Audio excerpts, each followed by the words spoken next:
Bonjour et bienvenue dans notre nouvelle mise à jour. Config et App 17.1 et Exosphere sont désormais disponibles. Vous pouvez les télécharger et comme toujours, nous aimerions vous présenter les nouvelles fonctionnalités avec mon collègue Lucas. Cette mise à jour de la configuration est entièrement consacrée à l'IA, l'intelligence artificielle.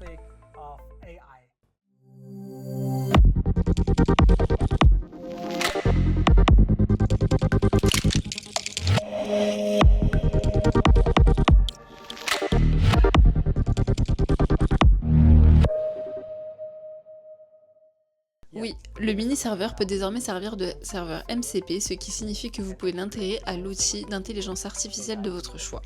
D'accord, il n'y a donc aucune restriction. Peu importe l'outil d'intelligence artificielle que j'utilise, je peux les utiliser avec tous. Exactement. Vous l'ajoutez dans la configuration Loxone au niveau de la périphérie du réseau, vous ajoutez le serveur MCP, puis vous le connectez à votre outil d'intelligence artificielle. Selon l'outil utilisé, la procédure varie légèrement, mais vous trouverez toutes les instructions nécessaires dans la documentation.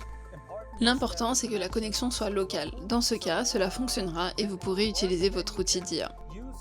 Prenons par exemple une tâche simple comme allumer la lumière de la cuisine. Le serveur MCP utilise toujours la connexion mini-serveur.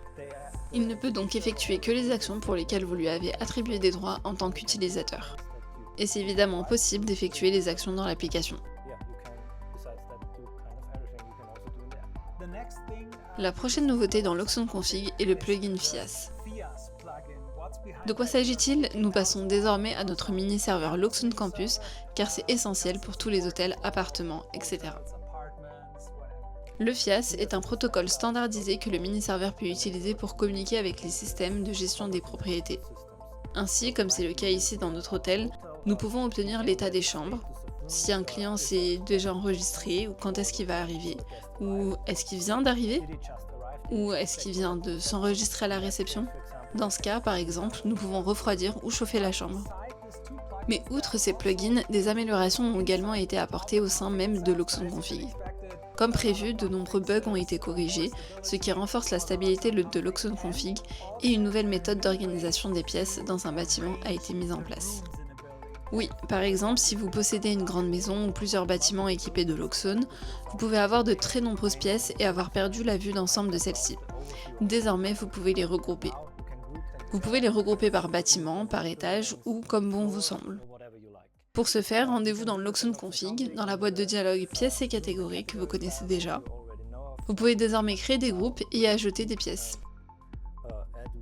Créons le premier étage, ajoutons 2 pièces, puis enregistrons les modifications sur le mini-serveur et dans l'application. L'application affiche désormais la structure que nous avons définie, le premier étage et les 2 pièces. 2 autres plugins font également leur apparition dans la version 17.1 de Loxone Config. Le premier concerne les données des véhicules BMW. De quoi s'agit-il exactement? Vous pouvez désormais connecter vos voitures BMW. Vous pouvez les intégrer à votre système. Par exemple, vous pouvez consulter l'état de charge de votre voiture ou encore son autonomie actuelle. Pour ce faire, il vous suffit d'ajouter le plugin dans la périphérie réseau. Vous devez ensuite récupérer votre identifiant client depuis l'application BMW et vous connecter à celle-ci. Puis saisir le numéro d'identification du véhicule. Vous pouvez alors consulter l'état de votre voiture. Vous pouvez ensuite vous en servir pour une gestion encore plus précise de l'énergie.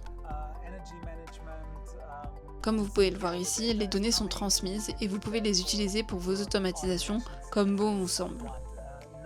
Une belle évolution qui concerne désormais aussi bien les gros véhicules que les plus petits. Car comme vous le savez, il était déjà possible jusqu'à présent d'intégrer une tondeuse à gazon Husqvarna ou Gardena, mais cette config en permet une autre. Oui, c'est le Segway Navimo. Vous pouvez l'intégrer de la même manière que les autres tondeuses. Il suffit d'ajouter dans le périphérique réseau le plugin permettant de vous connecter avec votre compte Segway, puis vous pourrez détecter votre tondeuse et la contrôler. Par exemple, vous pouvez la renvoyer à sa station de recharge lorsque l'arrosage commence, ou toute autre action qui vous vient à l'esprit. Passons maintenant à l'application Loxone. Elle bénéficie également de nombreuses améliorations dont la plus importante est Loxone Radio, une toute nouvelle fonctionnalité. Qu'est-ce que Loxone Radio? Les stations Loxone Radio sont nos propres stations de radio sans publicité et entièrement gratuites. Vous pouvez également les utiliser dans vos installations professionnelles. Vous les trouverez directement dans le lecteur audio et vous aurez le choix entre différents genres musicaux, par exemple le meilleur des années 80 ou le meilleur des années 90, ou encore de la musique classique.